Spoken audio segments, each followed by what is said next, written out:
অনুব্রত রয়েছেন অনুব্রত মণ্ডলেই। নির্বাচন যত এগিয়ে আসছে ততই তীক্ষ্ণ হচ্ছে তার বচন।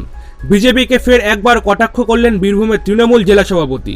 বললেন প্রার্থী নেই বলেই সাংসদদের প্রার্থী করতে বাধ্য হচ্ছে বিজেপি।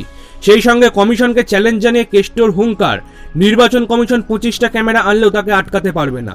রবিবার বীরভূমের লাভপুরের জামনায় তৃণমূল প্রার্থী অভিজিৎ সিনহার সমর্থনে জনসভায় যান অনুব্রত। সভা শেষে সাংবাদিকদের মুখোমুখি হয়ে অনুব্রত বলেন, বিজেপিকে হারাবো, গরুকে যেমন পালের মতো ছুটিয়ে নিয়ে যায় তেমন নিয়ে যাব। খেলা শুরু হয়ে গিয়েছে।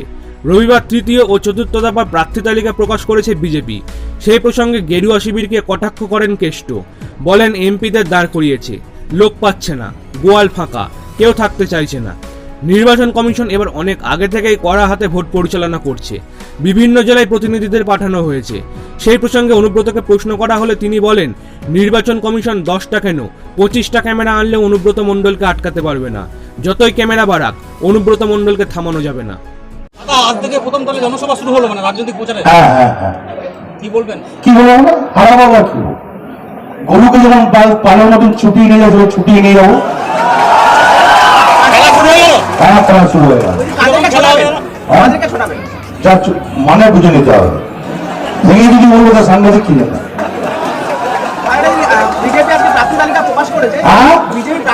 জানি সব এমপি দিকে দাঁড় করেছে, লোক পাচ্ছে না, গোয়াল ফাঁকা, কেউ থাকতে চাইছে না। বুঝবো দাদা, গরুর পালের মতো যে নিয়ে বেড়াবেন, তাতে পছন্দ কত সেটা পরে দেখা যাবে, ওটা এখানে বলা যাবে। ও বোকা মতন কথা বলেছে। অন্য দিকে লোক আর গুরুত্ব দিতে রাজি না। দাদা, মমতা বন্দ্যোপাধ্যায় আজকে হুইল চেয়ার নিয়ে, আজকে হুইল চেয়ারে 5 কিলোমিটার হেঁটেছে। আজকে হুইল চেয়ারে 5 কিলোমিটার। শোনো, মমতা ব্যানার্জি আন্দোলন করা মেয়ে, সে সাধারণ ব্রাহ্মণ ঘরের মেয়ে, সে সব পারে মানুষের জন্য, বাংলা এবং মানুষের জন্য যা করতে হয় তিনি তাই করবেন। তিনি আরাম কি জিনিস জানে না, সব শ্রেণীর জন্য। এবং দেখতে পান পায়ে তার হাই চপ্পল, নাহলে আজ পায়ের এই অবস্থা। আজকেও 5 কিলোমিটার সে হুইল চেয়ারে ঘুরেছে। আমাদের বাড়ির লোক আমাদের কেউ বলতো, মা বাবারা, না না না না না বেরোনো হবে না। উনি মানেন না। উনি যে বাংলাকে ভালোবাসে, বাংলার পরিবারের কাছে আগে 100 বার 100 বার।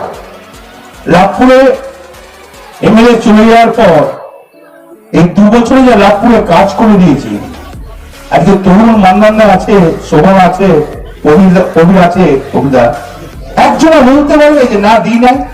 যা চেয়েছে তাই দিয়েছি। জামনা আরো দেবো, লাভপুরকে আরো দেবো, কথা দিলাম।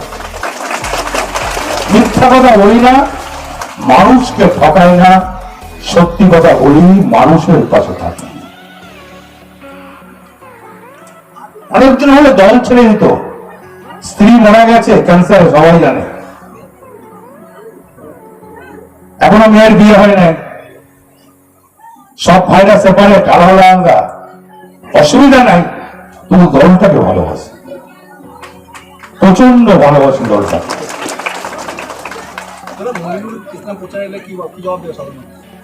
নাম করতে রাজি না, মানুষ ছিছি করবে, মানুষ ছিছি করবে। ও যা করে গেছে লাভপুর অঞ্চলে, সাধারণ মানুষ নয়, গরিব মানুষের টাকা নিয়ে নিয়েছে।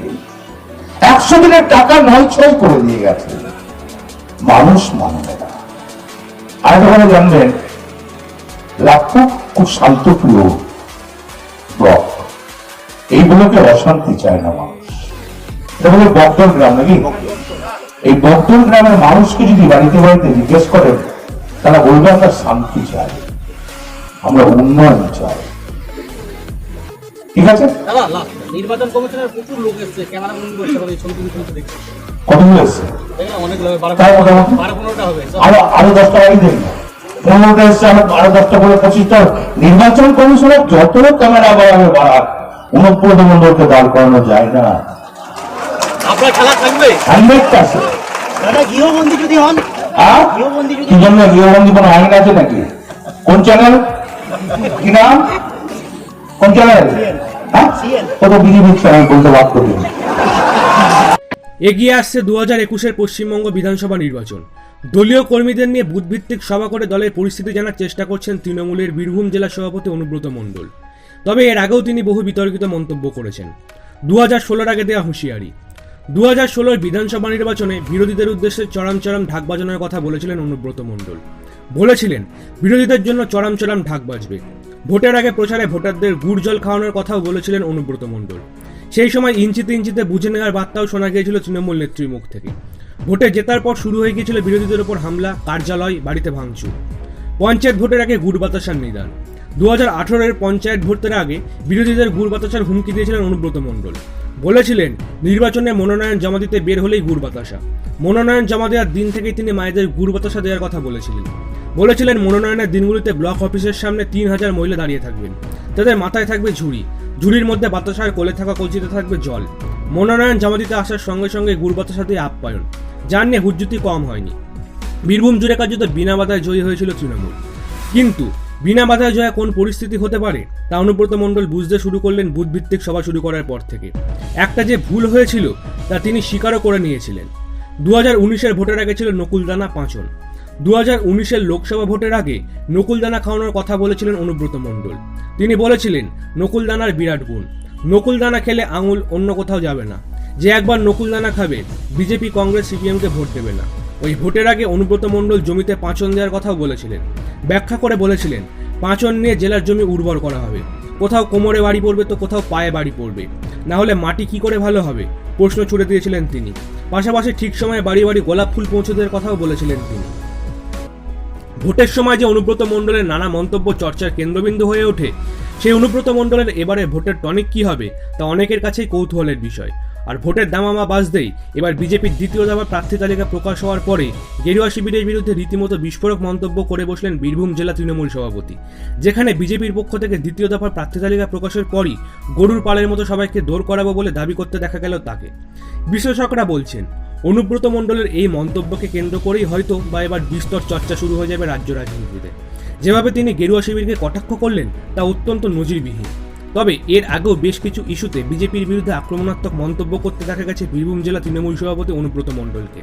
কিন্তু এবার ভোটের মরশুম বাজার সাথে সাথেই প্রার্থী তালিকা ঘোষণা হওয়ার পর যেভাবে বিজেপিকে গরুর পাল নিয়ে তিনি ছুটিয়ে নিয়ে যাবেন বলে দাবি করলেন তা নয়া মাত্রা ধারণ করবে বলেই মনে করছেন বিশেষজ্ঞরা। তাহলে আপনারা বুঝতেই পারলেন অনুব্রত মণ্ডল কোন ভঙ্গিতে বিজেপিকে আক্রমণ করলেন। শুধু এই বছর বলে নয়, প্রত্যেক বছর বিধানসভা নির্বাচন অথবা লোকসভা নির্বাচনের আগে বিভিন্ন রকম ভঙ্গিতে আক্রমণ করেন অনুব্রত মণ্ডল। বিভিন্ন ভাষা তার সীমা পার করে ফেলেন। কিন্তু এই বছরের যে আক্রমণ সেটা অন্যবারের থেকে কিছুটা হলেও আলাদা। এই বছর বিজেপির ক্ষমতা অন্যবারের থেকে অনেকটা বেড়েছে, সেটা অনুব্রত মণ্ডল ভালো করেই জানেন। সেই জন্যই তিনি নিজের ভঙ্গিমাটাও চেঞ্জ করে ফেললেন। অন্যবারের চেয়ে 100 গুণ বেশি, মানে 100 গুণেরও বেশি ক্ষমতা নিয়ে আক্রমণ করলেন বিজেপিকে। যেই আক্রমণের তীর এতটাই বিদ্ধ হলেন বিজেপি নেতাকর্মীরা, তাতে অনুব্রত মণ্ডলের কিছুটা হলেও লাভ হলো বলে মনে করছেন রাজনৈতিক মহল। তবে প্রত্যুত্তরে বিজেপি নেতারা কি বলেন সেটাই এখন দেখার। আপনারা কি মনে করছেন? অনুব্রত মণ্ডলের এই বক্তব্যকেই আপনারা সমর্থন করছেন, নাকি আপনারা উপহাসের পাত্র হিসেবে অনুব্রত মণ্ডলকে ঠেলে দিচ্ছেন? আপনাদের মূল্যবান মতামত আমাদেরকে কমেন্ট করে অবশ্যই জানাবেন। আজকের ভিডিওটি এইটুকুই, দেখা হচ্ছে পরের ভিডিওতে।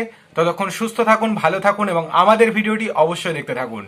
আর আপনি যদি আমাদের চ্যানেলে নতুন হয়ে থাকেন তাহলে অবশ্যই চ্যানেলটিকে সাবস্ক্রাইব করুন এবং পাশে থাকা বেল আইকনটিকে ক্লিক করতে একদম ভুলবেন না। অসংখ্য ধন্যবাদ।